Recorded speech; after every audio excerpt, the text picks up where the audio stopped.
ਸਤਿ ਸ਼੍ਰੀ ਅਕਾਲ ਸਾਰਿਆਂ ਨੂੰ ਮੇਰੇ ਚੈਨਲ ਫਤਿਹ ਐਡੂਕॉम ਤੇ ਆਪ ਸਭ ਦਾ ਬਹੁਤ-ਬਹੁਤ ਸਵਾਗਤ ਹੈ। ਸੋ ਅੱਜ ਅਸੀਂ ਇੱਕ ਬਹੁਤ ਹੀ ਵਧੀਆ ਵੀਡੀਓ ਜਿਹੜੀ ਹੈ ਤੁਹਾਡੇ ਸਾਹਮਣੇ ਲੈ ਕੇ ਆਏ ਹਾਂ।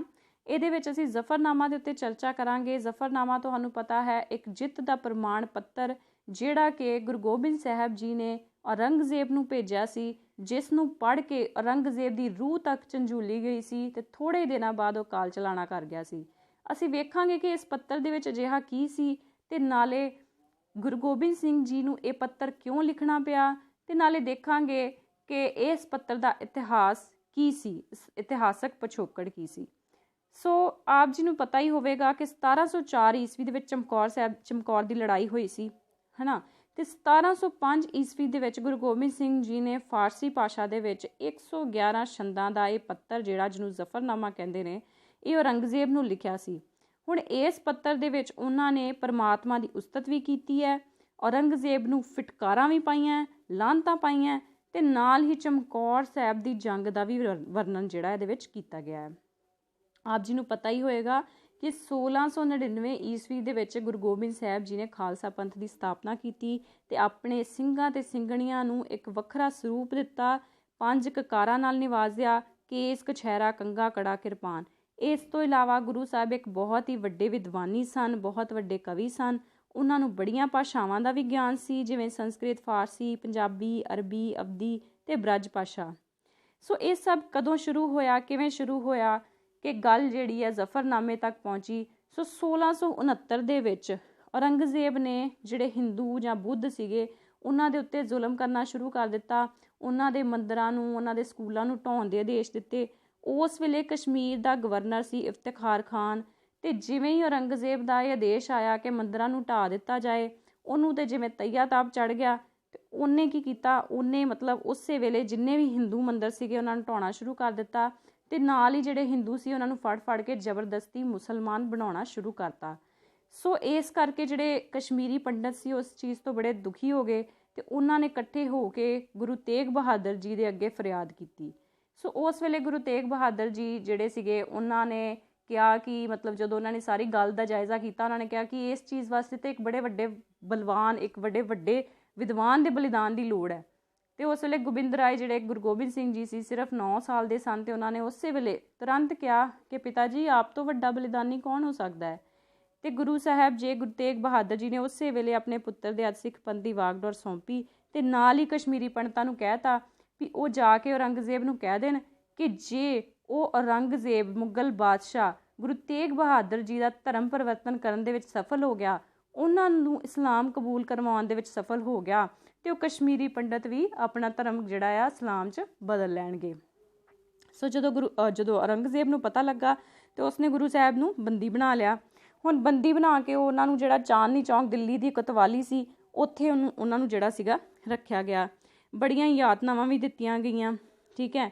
ਤੇ ਉਸ ਤੋਂ ਬਾਅਦ ਜਿਹੜਾ ਸੀਗਾ ਉਹਨਾਂ ਨੂੰ ਇਸਲਾਮ ਕਬੂਲ ਕਰਨ ਤੇ ਮਜਬੂਰ ਕੀਤਾ ਗਿਆ।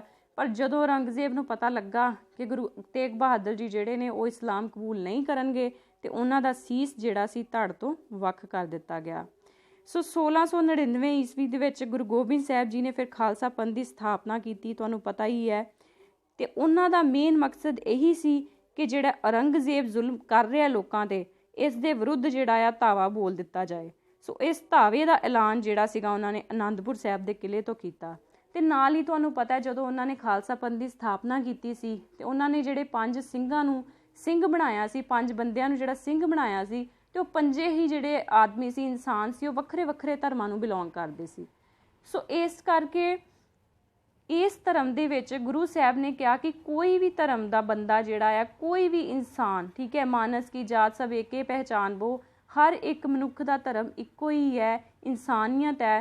ਸੋ ਕੋਈ ਵੀ ਇਹ ਧਰਮ ਜਿਹੜਾ ਆ ਉਹ ਇਸ ਧਰਮ ਦੇ ਵਿੱਚ ਆ ਸਕਦਾ ਆ। ਸੋ ਇਸ ਕਰਕੇ ਕਾਫੀ ਲੋਕਾਂ ਨੇ ਜਿਹੜਾ ਸੀਗਾ ਉਹ ਅੰਮ੍ਰਿਤ ਛਕਣਾ ਸ਼ੁਰੂ ਕਰ ਦਿੱਤਾ। ਸੋ ਇਸ ਤਰ੍ਹਾਂ ਗੁਰੂ ਜੀ ਜਿਹੜੇ ਸੀਗੇ ਉਹ ਸਾਰੇ ਪਾਸੇ ਉਹਨਾਂ ਦੀ ਜਿਹੜੀ ਸਿਫਤ ਸਲਾਹ ਹੋਣ ਲੱਗ ਗਈ ਤੇ ਇਹ ਚੀਜ਼ ਜਿਹੜੀ ਸੀ ਔਰੰਗਜ਼ੇਬ ਨੂੰ ਖਟਕਣ ਲੱਗ ਗਈ।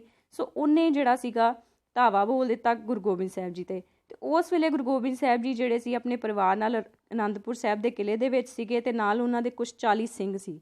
ਤੇ ਮੰਨਿਆ ਜਾਂਦਾ ਹੈ ਕਿ ਜਿਸ ਵੇਲੇ ਘੇਰੇ ਨੂੰ ਕਿਲ੍ਹਾਬੰਦੀ ਘੇਰੇ ਦੀ ਕੀਤੀ ਗਈ ਮੁਗਲਾਂ ਦੁਆਰਾ, ਉਸ ਵੇਲੇ ਮੁਗਲ ਫੌਜ ਦੀ ਗਿਣਤੀ 10,000 ਤੋਂ ਵੀ ਵੱਧ ਸੀ, ਜਦ ਕਿ ਗੁਰੂ ਸਾਹਿਬ ਦੇ ਸਿਰਫ ਕੋਲ 40 ਸਿੰਘ ਹੀ ਸਨ। ਫਿਰ ਵੀ ਸਿੰਘਾਂ ਨੇ ਬਹਾਦਰੀ ਦੇ ਨਾਲ ਮੁਗਲ ਫੌਜ ਦਾ ਜਿਹੜਾ ਆ ਉਹ ਟਾਕਰਾ ਕੀਤਾ ਤੇ ਮੁਗਲ ਫੌਜ ਜਿਹੜੀ ਸੀਗੀ ਜਦੋਂ ਉਹਨੂੰ ਲੱਗਾ ਕਿ ਮਤਲਬ ਹੁਣ ਉਹ ਜਿਹੜਾ ਮਤਲਬ ਉਹਨਾਂ ਨੇ ਧਾਵਾ ਕੀਤਾ ਆ ਉਹ ਹੁਣ ਸਫਲ ਨਹੀਂ ਹੋ ਰਿਹਾ, ਠੀਕ ਹੈ, ਤੇ ਉਹਨਾਂ ਨੇ ਕੀ ਕੀਤਾ, ਉਹਨਾਂ ਨੇ ਕੁਰਾਨ ਦੀ ਕਸਮ ਵਾਲਾ ਇੱਕ ਪੱਤਰ ਜਿਹੜਾ ਸੀਗਾ ਮਤਲਬ ਜਿਹਦੇ ਤੇ ਔਰੰਗਜ਼ੇਬ ਨੇ ਤੇ ਉਸਦੇ ਪਿਆਦਿਆਂ ਨੇ ਮਤਲਬ ਸਿਗਨੇਚਰ ਕਹਿ ਲਓ ਜਾਂ ਉਹਨਾਂ ਦੀ ਜਿਹੜੀ ਮੋਹਰ ਸੀਗੀ ਲੱਗੀ ਸੀ, ਤੇ ਉਹਨਾਂ ਨੇ ਕੁਰਾਨ ਦੀ ਕਸਮ ਖਾਧੀ ਸੀ ਕਿ ਅਸੀਂ ਜਿਹੜਾ ਆ ਤੁਹਾਨੂੰ ਇੱਥੋਂ ਬਿਲਕੁਲ ਸੇਫ ਜਾਣ ਦੇਵਾਂਗੇ, ਤੁਹਾਨੂੰ ਕਿਸੇ ਵੀ ਤਰ੍ਹਾਂ ਦਾ ਕੋਈ ਨੁਕਸਾਨ ਜਿਹੜਾ ਇੱਥੋਂ ਨਹੀਂ ਪਹੁੰਚਾਇਆ ਜਾਏਗਾ ਤੇ ਦੋਨਾਂ ਧਿਰਾਂ ਅਸੀਂ ਮਿਲ ਕੇ ਜਿਹੜਾ ਸਮਝੌਤਾ ਕਰ ਲਵਾਂਗੇ, ਠੀਕ ਹੈ। ਫਿਰ ਹੁਣ ਅੱਗੇ ਅਨੰਦਪੁਰ ਸਾਹਿਬ ਦੇ ਕਿਲ੍ਹੇ ਦੇ ਵਿੱਚ ਜਦੋਂ ਘੇਰਾਬੰਦੀ ਹੋ ਗਈ, ਠੀਕ ਹੈ, ਤੇ ਅੰਦਰ ਜਿਹੜੀ ਵਿਵਸਥਾ ਸੀਗੀ ਖਾਣ ਪੀਣ ਦੀ ਵੀ ਹੋਰ ਵੀ ਚੀਜ਼ਾਂ ਦੀ ਉਹ ਘਟ ਗਈ, ਤੇ ਸਿੱਖਾਂ ਨੇ ਵੀ ਗੁਰੂ ਸਾਹਿਬ ਜੀ ਨੂੰ ਬੇਨਤੀ ਕੀਤੀ ਕਿ ਸਾਨੂੰ ਜਿਹੜਾ ਆ ਇਸ ਦੀ ਗੱਲ ਸੁਣ ਲੈਣੀ ਚਾਹੀਦੀ ਹੈ।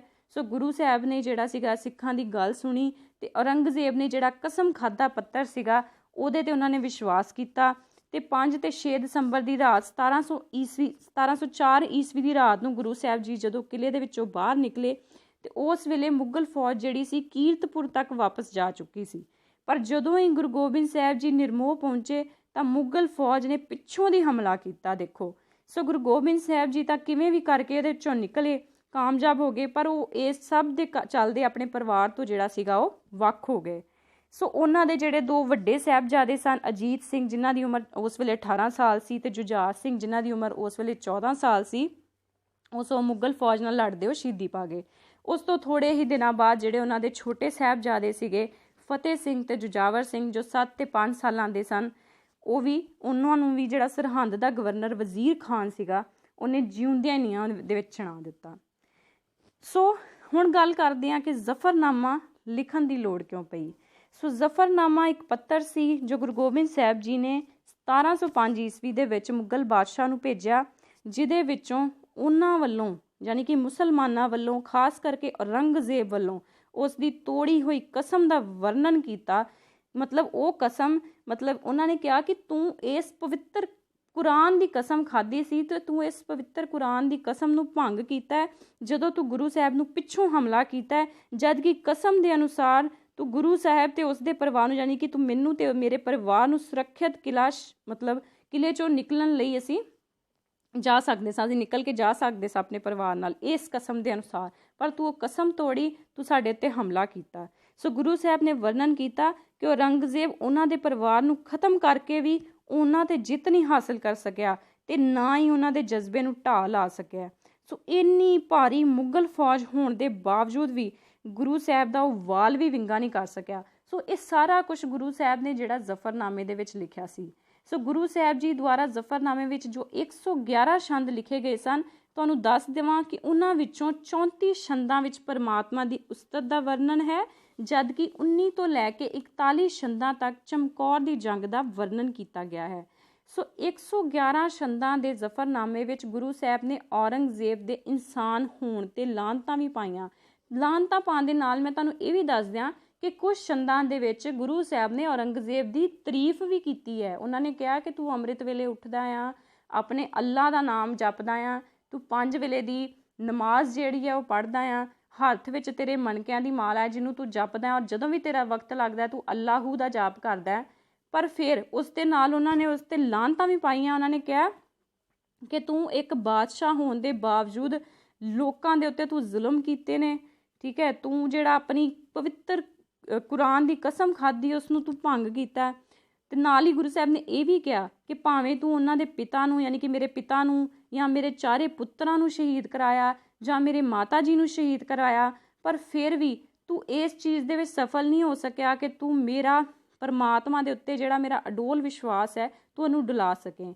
ਯਾਨੀ ਕਿ ਇਸ ਪੱਤਰ ਦੇ ਵਿੱਚ ਉਹਨਾਂ ਨੇ ਇਹ ਔਰੰਗਜ਼ੇਬ ਨੂੰ ਲਿਖਿਆ ਸੀ ਕਿ ਉਹਨੇ ਉਹਨਾਂ ਨੂੰ ਨੁਕਸਾਨ ਪਹੁੰਚਾਉਣ ਦੇ ਵਿੱਚ ਕੋਈ ਕਮੀ ਨਹੀਂ ਛੱਡੀ, ਕੋਈ ਕਸਰ ਨਹੀਂ ਛੱਡੀ, ਪਰ ਫਿਰ ਵੀ ਜੋ ਪਰਮਾਤਮਾ ਦੇ ਉੱਤੇ ਉਹਨਾਂ ਦਾ ਵਿਸ਼ਵਾਸ ਸੀ, ਅਡੋਲ ਵਿਸ਼ਵਾਸ ਸੀ, ਉਹਨੂੰ ਉਹ ਡੁਲਾ ਨਹੀਂ ਸਕਿਆ। ਸੋ ਗੁਰੂ ਜੀ ਨੇ ਜ਼ਫਰਨਾਮਾ ਜਿਹੜਾ ਸੀ 1705 ਈਸਵੀ ਦੇ ਵਿੱਚ ਭਾਈ ਦਇਆ ਸਿੰਘ ਤੇ ਭਾਈ ਧਰਮ ਸਿੰਘ ਦੇ ਹੱਥ ਭੇਜਿਆ ਸੀ, ਦੀਨਾ ਤੋਂ ਭੇਜਿਆ ਸੀ।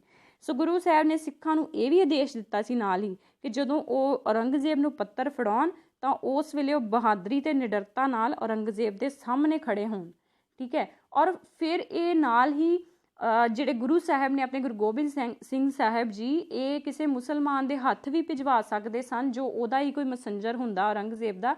ਪਰ ਕਿਉਂਕਿ ਜ਼ਫਰਨਾਮੇ ਦੇ ਵਿੱਚ ਕੁਝ ਖਾਸ ਔਰੰਗਜ਼ੇਬ ਵਾਸਤੇ ਲਿਖਿਆ ਗਿਆ ਸੀ ਤੇ ਗੁਰੂ ਸਾਹਿਬ ਚਾਹੁੰਦੇ ਸਨ ਕਿ ਜਦੋਂ ਉਹ ਇਹ ਪੱਤਰ ਫੜੇ ਤੇ ਉਸ ਦਾ ਕੀ ਰਵੱਈਆ ਹੋਏਗਾ, ਉਸ ਦੇ ਕੀ ਹਾਵ ਭਾਵ ਹੋਣਗੇ, ਉਹ ਉਹਨਾਂ ਤੱਕ ਪਹੁੰਚਣ। ਤਾਂ ਕਰਕੇ ਉਹਨਾਂ ਨੇ ਭਾਈ ਦਇਆ ਸਿੰਘ ਤੇ ਭਾਈ ਧਰਮ ਸਿੰਘ ਨੂੰ ਭੇਜਿਆ, ਜਿਹੜੇ ਕਿ ਬਹੁਤ ਛੇਤੀ ਤੇ ਪਹੁੰਚ ਗਏ ਸਨ, ਪਰ ਉਹਨਾਂ ਨੂੰ ਕਾਫੀ ਦੇਰਾਂ ਤੱਕ ਜਿਹੜਾ ਸੀਗਾ ਇੰਤਜ਼ਾਰ ਕਰਨਾ ਪਿਆ ਬਾਦਸ਼ਾਹ ਨੂੰ ਮਿਲਣ ਲਈ। ਸੋ ਜਦੋਂ ਔਰੰਗਜ਼ੇਬ ਨੇ ਪੱਤਰ ਪੜ੍ਹਿਆ ਤੇ ਉਹਦਾ ਹਸ਼ਰ ਕੀ ਹੋਇਆ, ਉਹਦੇ ਬਾਰੇ ਆਪਾਂ ਹੁਣ ਜ਼ਿਕਰ ਕਰਦੇ ਹਾਂ। ਸੋ ਜਦੋਂ ਔਰੰਗਜ਼ੇਬ ਨੇ ਪੱਤਰ ਪੜ੍ਹਿਆ ਤੇ ਉਸ ਨੂੰ ਗੁਰੂ ਜੀ ਦੀ ਜਿਹੜੀ ਨਿਡਰਤਾ ਸੀ, ਸੱਚਾਈ ਸੀ ਤੇ ਉਹਨਾਂ ਦੇ ਸੱਚੇ ਪੀਰ ਹੋਣ ਦਾ ਅਹਿਸਾਸ ਹੋਇਆ। 91 ਸਾਲਾਂ ਦਾ ਸੀ ਉਸ ਵੇਲੇ ਔਰੰਗਜ਼ੇਬ। ਜ਼ਫਰਨਾਮਾ ਪੜ੍ਹਨ ਉਪਰੰਤ ਉਹ ਕੰਬਣ ਲੱਗ ਗਿਆ ਤੇ ਉਹਨੇ ਆਪਣੇ ਗੁਨਾਹਾਂ ਨੂੰ ਯਾਦ ਕਰਨ ਲੱਗਾ ਤੇ ਨਾਲ ਹੀ ਪਛਤਾਉਣ ਲੱਗਿਆ।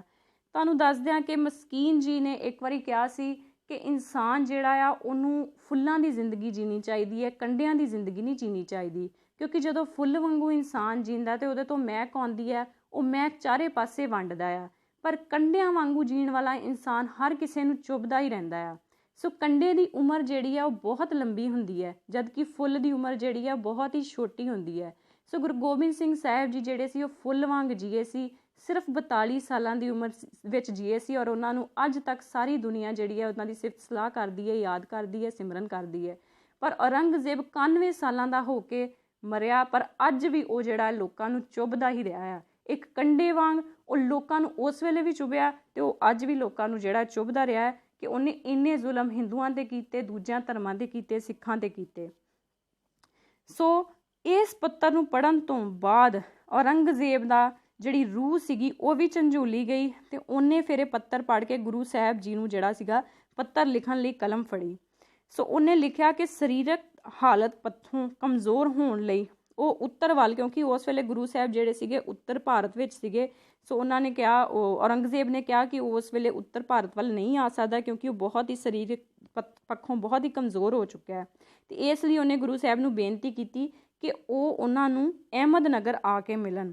ਹੁਣ ਮੈਂ ਤੁਹਾਨੂੰ ਦੱਸਣ ਲੱਗੀ ਹਾਂ ਕਿ ਉਸ ਪੱਤਰ ਦੇ ਵਿੱਚ ਉਹਨੇ ਕੀ ਲਿਖਿਆ ਸੀ। ਉਹਨੇ ਲਿਖਿਆ, ਮੈਨੂੰ ਨਹੀਂ ਪਤਾ ਕਿ ਮੈਂ ਕੌਣ ਹਾਂ, ਕਿੱਥੇ ਹਾਂ ਤੇ ਮੈਂ ਕਿੱਥੇ ਜਾਣਾ ਹੈ ਤੇ ਮੇਰੇ ਜਿਹੇ ਪਾਪੀ ਨਾਲ ਕੀ ਹਸ਼ਰ ਹੋਵੇਗਾ। ਅੱਲਾ ਤਾਂ ਮੇਰੇ ਅੰਦਰ ਸੀ, ਪਰ ਮੇਰੀਆਂ ਅੰਨੀਆਂ ਅੱਖਾਂ ਉਸ ਨੂੰ ਦੇਖ ਹੀ ਨਾ ਸਕੀਆਂ। ਮੈਨੂੰ ਨਹੀਂ ਪਤਾ ਕਿ ਅੱਲਾ ਦੇ ਦਰਬਾਰ ਵਿੱਚ ਮੇਰੇ ਨਾਲ ਕਿਸ ਤਰ੍ਹਾਂ ਦਾ ਸਲੂਕ ਹੋਵੇਗਾ। ਮੈਨੂੰ ਹੁਣ ਭਵਿੱਖ ਵਿੱਚ ਕੋਈ ਆਸ ਨਹੀਂ। ਮੈਂ ਇੰਨੇ ਪਾਪ ਕਰ ਚੁੱਕਿਆ ਹਾਂ ਕਿ ਮੈਨੂੰ ਨਹੀਂ ਪਤਾ ਕਿ ਮੇਰੇ ਗੁਨਾਹਾਂ ਦੀ ਸਜ਼ਾ ਮੈਨੂੰ ਕੀ ਮਿਲੇਗੀ। ਸੋ ਜ਼ਫਰਨਾਮੇ ਦਾ ਔਰੰਗਜ਼ੇਬ 'ਤੇ ਬਹੁਤ ਵੱਡਾ ਪ੍ਰਭਾਵ ਹੋਇਆ। ਹੁਣ ਉਹਨੂੰ ਆਪਣਾ ਸਮਾਂ ਜਿਹੜਾ ਸੀਗਾ ਉਹ ਨਜ਼ਦੀਕ ਆਉਣਾ ਦਿਖਣ ਲੱਗ ਗਿਆ ਸੀ। ਉਹਨੂੰ ਸਿਰਫ ਹੁਣ ਇੱਕੋ ਹੀ ਆਸ ਜਿਹੜੀ ਸੀਗੀ ਉਹ ਵਿਖਾਈ ਦੇਣ ਲੱਗ ਗਈ ਸੀ, ਉਹ ਸੀਗੇ ਗੁਰੂ ਗੋਬਿੰਦ ਸਿੰਘ ਜੀ। ਦੇਖੋ ਹੁਣ ਉਹਨੂੰ ਲੱਗ ਰਿਹਾ ਸੀ ਕਿ ਗੁਰੂ ਗੋਬਿੰਦ ਸਿੰਘ ਜੀ ਆਪ ਹੀ ਇੱਕ ਪਰਮਾਤਮਾ ਦਾ ਸਰੂਪ ਸੀ। ਇਸ ਲਈ ਉਹ ਚਾਹੁੰਦਾ ਸੀ ਕਿ ਕਿਸੇ ਨਾ ਕਿਸੇ ਤਰ੍ਹਾਂ ਹੁਣ ਉਹ ਗੁਰੂ ਗੋਬਿੰਦ ਸਿੰਘ ਜੀ ਨੂੰ ਮਿਲੇ ਤਾਂ ਕਿ ਉਸਦੇ ਜੀਵਨ ਦੀ ਜਿਹੜੀ ਮੁਕਤੀ ਹੈ ਉਹਨਾਂ ਦੇ ਹੱਥੋਂ ਹੋ ਸਕੇ, ਉਹਨਾਂ ਨੂੰ ਮਿਲ ਕੇ ਹੋ ਸਕੇ। ਸੋ ਉਹਨੇ ਫਿਰ ਆਪਣੇ ਜਿਹੜੇ ਰਾਜ ਪ੍ਰਬੰਧਕ ਸੀਗੇ ਸਾਰੇ, ਉਹਨਾਂ ਨੂੰ ਆਦੇਸ਼ ਦਿੱਤੇ ਕਿ ਗੁਰੂ ਸਾਹਿਬ ਦੇ, ਗੁਰੂ ਗੋਬਿੰਦ ਸਾਹਿਬ ਜੀ ਦੇ ਵਿਰੁੱਧ ਜਿੰਨੇ ਵੀ ਆਦੇਸ਼ ਨੇ ਉਹ ਸਾਰੇ ਵਾਪਸ ਲੈ ਲਏ ਜਾਣ। ਤੇ ਫਿਰ ਉਹਨੇ ਆਪਣੇ ਮੰਤਰੀ ਮਨੀਮ ਖਾਨ ਨੂੰ ਵੀ ਆਦੇਸ਼ ਦਿੱਤਾ ਕਿ ਉਹ ਗੁਰੂ ਸਾਹਿਬ ਦੇ ਨਾਲ ਮੁਲਾਕਾਤ ਦਾ ਬੰਦੋਬਸਤ ਕਰੇ ਤਾਂ ਕਿ ਜਦੋਂ ਗੁਰੂ ਗੋਬਿੰਦ ਸਾਹਿਬ ਉਹਨਾਂ ਕੋਲ ਆਉਣ ਤੇ ਉਹਨਾਂ ਨੂੰ ਕਿਸੇ ਵੀ ਦਿੱਕਤ ਦਾ ਜਿਹੜਾ ਸਾਹਮਣਾ ਨਾ ਕਰਨਾ ਪਵੇ। ਫਿਰ ਇਸ ਤੋਂ ਬਾਅਦ ਗੁਰੂ ਸਾਹਿਬ ਨੇ 18 ਮਹੀਨੇ ਤੱਕ ਜਿਹੜਾ ਦਮਦਮਾ ਸਾਹਿਬ, ਜਿੱਥੇ ਸਾਬੋ ਕੀ ਤਲਵੰਡੀ ਹੈ, ਉੱਥੇ ਥੋੜ੍ਹਾ ਸਮਾਂ ਜਿਹੜਾ ਸੀ ਉਹਨਾਂ ਨੇ ਆਰਾਮ ਕੀਤਾ। ਇਸੇ ਲਈ ਮਤਲਬ ਕਿਉਂਕਿ ਦਮਦਮਾ ਮਤਲਬ ਹੁੰਦਾ ਹੈ ਕਿ ਸਾਹ ਲੈਣਾ, ਇੱਕ ਤਰ੍ਹਾਂ ਦਾ ਆਰਾਮ ਲੈਣਾ, ਸੋ ਇਸ ਕਰਕੇ ਉਸ ਦਾ ਨਾਮ ਵੀ ਦਮਦਮਾ ਸਾਹਿਬ ਹੈ। ਸੋ ਉੱਥੇ ਆ ਕੇ ਉਹਨਾਂ ਨੇ ਫਿਰ ਆਦਿ ਗ੍ਰੰਥ ਦੀ ਰਚਨਾ ਵੀ ਜਿਹੜੀ ਸੀਗੀ ਕੀਤੀ। ਆਦਿ ਗ੍ਰੰਥ ਤੁਹਾਨੂੰ ਪਤਾ ਗੁਰੂ ਅਰਜਨ ਦੇਵ ਜੀ ਸਾਹਿਬ ਜਿਹੜੇ ਸੀਗੇ ਉਹਨਾਂ ਨੇ ਸ਼ੁਰੂ ਕੀਤਾ ਸੀਗਾ, ਠੀਕ ਹੈ। ਤੇ ਇਹਨੂੰ ਕੰਪਲੀਟ ਜਿਹੜਾ ਸੀ ਵਿੱਚ ਗੁਰੂ ਸਾਹਿਬ ਨੇ ਆਪਣੇ, ਗੁਰੂ ਗੋਬਿੰਦ ਸਾਹਿਬ ਜੀ ਨੇ 115 ਜਿਹੜੇ ਸ਼ਬਦ ਸੀਗੇ ਇਹਦੇ ਵਿੱਚ ਇਨਕਲੂਡ ਕੀਤੇ ਤੇ ਉੱਥੇ ਇਹਦੀ ਮਤਲਬ ਇਹਨੂੰ ਸੰਪੂਰਨ ਕੀਤਾ ਸੀਗਾ, ਦਮਦਮਾ ਸਾਹਿਬ ਸਾਬੋ ਕੀ ਤਲਵੰਡੀ। ਸੋ ਜਦੋਂ ਗੁਰੂ ਗੋਬਿੰਦ ਸਾਹਿਬ ਜੀ ਨੂੰ ਇਹ ਔਰੰਗਜ਼ੇਬ ਦਾ ਪੱਤਰ ਮਿਲਿਆ ਤੇ ਫਿਰ ਉਹਨਾਂ ਨੂੰ ਲੱਗਾ ਕਿ ਔਰੰਗਜ਼ੇਬ ਨੇ ਬੜੀ ਨਿਮਰਤਾ ਦੇ ਨਾਲ ਬੇਨਤੀ ਕੀਤੀ ਹੈ। ਸੋ ਹੈ ਤੇ ਤੁਹਾਨੂੰ ਪਤਾ ਹੀ ਹੈ ਕਿ ਗੁਰੂ ਗੋਬਿੰਦ ਸਿੰਘ ਜੀ ਪਰਮਾਤਮਾ ਸਰੂਪ ਹੀ ਸਨ।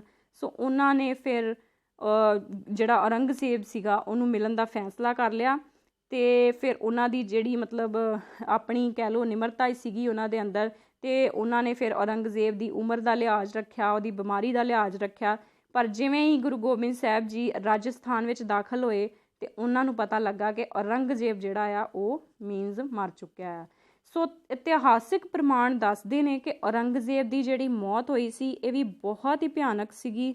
ਉਹਦੀ ਭੁੱਖ ਲੱਗਣ ਦੀ ਸ਼ਕਤੀ ਖਤਮ ਹੋ ਗਈ ਸੀ ਤੇ ਨਾ ਹੀ ਉਹਨੂੰ ਖਾਣਾ ਪਚਦਾ ਸੀ ਤੇ ਨਾ ਹੀ ਉਹਦੇ ਜਿਹੜੇ ਵਾਧੂ ਪਦਾਰਥ ਸੀਗੇ ਉਹਨਾਂ ਦਾ ਨਿਕਾਸ ਉਹਦੇ ਸਰੀਰ 'ਚੋਂ ਹੁੰਦਾ ਸੀ। ਮਤਲਬ ਜੋ ਵੀ ਉਹ ਖਾਂਦਾ ਪੀਂਦਾ ਸੀ ਸਾਰਾ ਜ਼ਹਿਰ ਬਣ ਕੇ ਉਹਦੇ ਅੰਦਰ ਹੀ ਘੁਲਦਾ ਰਹਿੰਦਾ ਤੇ ਉਹਨੂੰ ਹੋਰ ਵੀ ਜ਼ਿਆਦਾ ਪਰੇਸ਼ਾਨ ਕਰਦਾ। ਸੋ ਇੰਨੀ ਤੜਫ ਕੇ ਉਹਦੀ ਜਾਨ ਜਿਹੜੀ ਸੀ ਨਿਕਲੀ ਤੇ ਅੰਤ ਜਿਹੜਾ ਉਹ ਚਾਹੁੰਦਾ ਸੀ ਕਿ ਗੁਰੂ ਗੋਬਿੰਦ ਸਿੰਘ ਜੀ ਨੂੰ ਮਿਲ ਕੇ ਕਿਸੇ ਤਰ੍ਹਾਂ ਉਹਦੇ ਜੀਵਨ ਦੀ ਮੁਕਤੀ ਹੋ ਜਾਏ ਤੇ ਉਹ ਵੀ ਉਹਦੀ ਜਿਹੜੀ ਇੱਕ ਖਾਹਿਸ਼ ਸੀਗੀ ਉਹ ਪੂਰੀ ਨਹੀਂ ਹੋ ਸਕੀ। ਸੋ ਇਹ ਸੀ ਕਹਾਣੀ ਜ਼ਫਰਨਾਮੇ ਦੀ। ਉਮੀਦ ਕਰਦੇ ਹਾਂ ਕਿ ਤੁਹਾਨੂੰ ਪਸੰਦ ਆਈ ਹੋਏਗੀ ਤੇ ਜੇ ਕੋਈ ਗਲਤੀ ਭੁੱਲ ਚੁੱਕ ਹੋ ਜਾਏ ਤੇ ਖਿਮਾ ਕਰ ਦਿਓ, ਮਾफ़ੀ ਦੇ ਦਿਓ ਤੇ ਜੇ ਵਧੀਆ ਲੱਗੇ ਤੇ ਇਹਨੂੰ ਲਾਈਕ ਜ਼ਰੂਰ ਕਰਿਓ ਤੇ ਸ਼ੇਅਰ ਜ਼ਰੂਰ ਕਰਿਓ। ਬਹੁਤ ਬਹੁਤ ਸ਼ੁਕਰੀਆ। Thank you.